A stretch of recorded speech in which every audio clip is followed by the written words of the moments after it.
Tsapa ankehitriny fa efa misy vokany amin'ny fidinan'ny vidim-bary any an-tsena ny fahatongavan'ireo vary avy any ivelany eto Madagasikara hoy ny taleparitry ny varotra sy ny fanjofana eto Boeny. Efa mba misy fidinana ny vidim-bary any an-tsena amin'izao fa tsy tahaka ny vidiny teo aloha. Efa commencé hitany vokany zao, hitantsika io zany efa misy vary à 1500 ariary ny kilo amidy amin'ny tsena io zao. Fa mitobaka io fa PDB na mbola ao amin'ny port na ny prévision d'arrivage efa misy ary maro. Dia tsisy raha tokony ampitaintegna antsika tsony ary tsisy raison tsony andeha hanaovana spéculation mikasika ny varotra efa mitobaka ary mbola hamafisy ny fagnaraha-maso ny circuit de distribution amin'ny alalan'ny fijerenana taratasy ho an'izay mpandraraha ara-dalàna magnano an'io.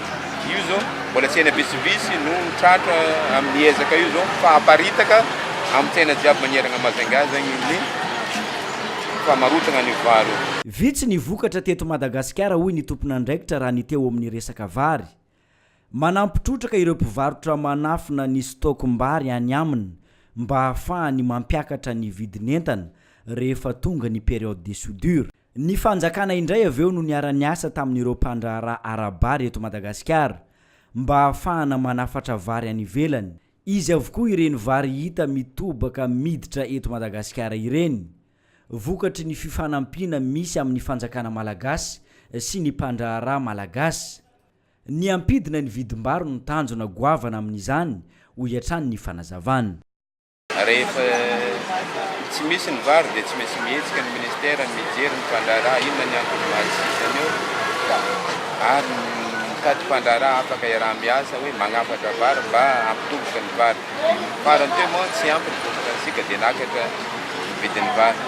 Dia batery mijery mpandraharaha vitsivitsy afaka niaraka fanjakana nagnafatra vary.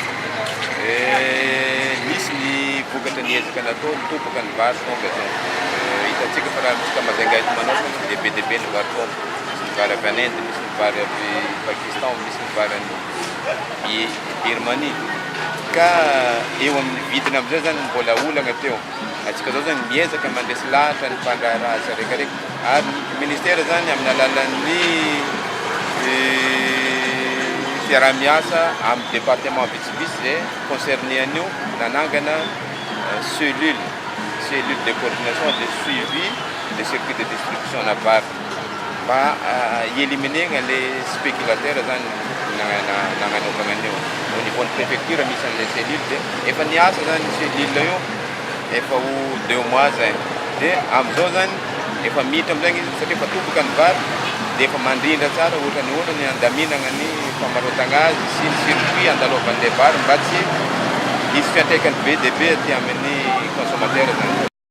Ny talata 7 ny volana May nanao fidinana ifotony nijery ny fidina ny vidim-bary tamin'ireo tsena eto Mahajanga ny taleny varotra sy ny fanjifana niaraka tamin'ireo délégation zay notariny ary nanaraka azy ireo akaiky ny mpanao gazety. Ankehitriny nodivetiny ny ranon'antsakaina hoy ny taleparitry ny varotra sy ny fanjifana eto Boeny. Tsy mifarana treo fa mitoy ny ezaka sy ny fiaraha-miasa ny fanjakana amin'ireo mpandraharaha arabary malagasy.